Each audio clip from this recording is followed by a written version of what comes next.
Good morning mga kadot-dotan sa Facebook. How are you guys? Maningkamot na lang gyud ta ni guys. Maski hindi ta ma-monetize. Basta makapag-post lang tayo. Makapag-post lang tayo na mga pasingit ba. Abi na ako guys og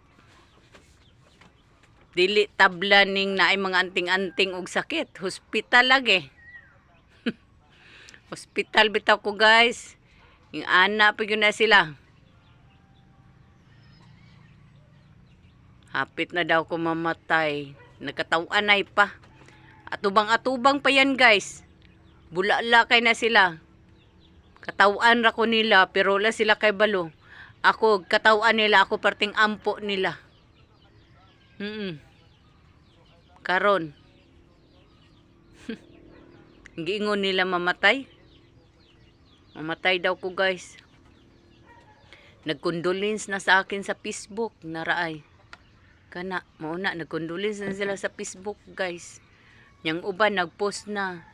Kunyari lang mga patama ba guys. May magbugo ta, mabuti kung bobo tayo. No? Tulad nilang walang mga pinag-aralan.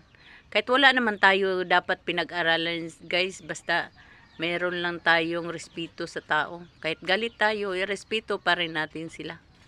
Kaya nga no, tao pa rin yan sila. Di man yan sila wakwakon. Darating man din yan ang panahon para sa kanila. Nung ako'y nagpakimo guys, ako'y nagpakimo sa sa malayong lugar. Kala talaga na pinamalita pa nila guys. Grabe ako. Oh, totoo, grabe ako. Nag 50-50 talaga ako guys. Naoperahan ako. Nag-bleeding ako. 4 na lang yung nidlubin ko. Pagdating sa ospital. Pero sa awa ng Diyos guys, gumaling ako, lumakas ako uli. Marami ng pagsubok guys. Tapos yung mga kamag-anak guys, nag-post na sa Facebook, mabuti daw. Karma. Ngayon, kala nila guys, di sila madutlan og sakit. At least ako, alam ko na may sakit ako. Tanggap ko naman yun guys. Pero sa awa ng Diyos guys, ito siya guys. Gumaling talaga ako guys sa dasal ko. Sa dasal ko. Kami lang dalawa magnanay guys. Nagpagamot. Kahit saan kami nagpagamot.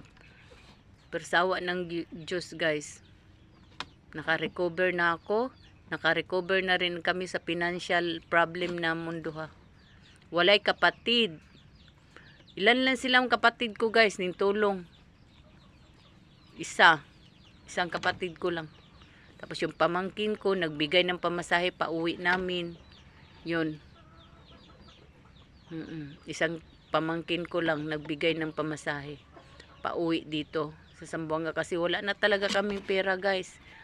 Ang binayaran ko sa ospital 300,000 kapin, malapit 400 plus mga gamot pa guys, plus nagpagaling pa ako dito. Kaya mas pinili ko dito guys na dito kami sa bukid dahil wala kaming kapitbahay dito na maingay. Layo ka sa mga taong stress. Nagsisibi ako guys na bago lang biya kami dito nakauwi sa probinsya. Nagsisi ako sana hindi na lang ako umuwi dito. Pinagsisihan ko talaga. Pero may panahon pa naman babalik ako ng Manila. 33 years ako sa Manila guys. Wala akong uwi-uwian. Straight. Kami lang dalawa ng anak ko sa bahay namin. Sa Cavite. Pero sa awa ng Diyos, nakaraos kaming dalawa.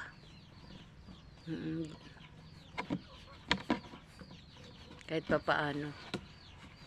Ngayon, nandito kami. Dito kami nakatira sa Payag. Kasi may tinirahan kami dati doon sa malapit sa mama ko. Pinalayas kami ng asawa ng kapatid ko. Dili siya asawa guys. Kabit lang siya talaga. Kaya ang kapatid ko may asawa talagang totoo. Buhay pa. Pinalayas kami guys. Bastos kay siya guys. Nangupahan kami 1.5 isang kwarto guys. Kapag tulog na kami, pukpukin niya yung dingding. Storbo kay siya. Tapos kapag inggitera ba guys? Inggitera kay harangan niya yung mga sulat namin. Sabihin niya na wala daw kami. May magsumbong man, ang mama ko magsumbong sa akin. Di, gulo lang.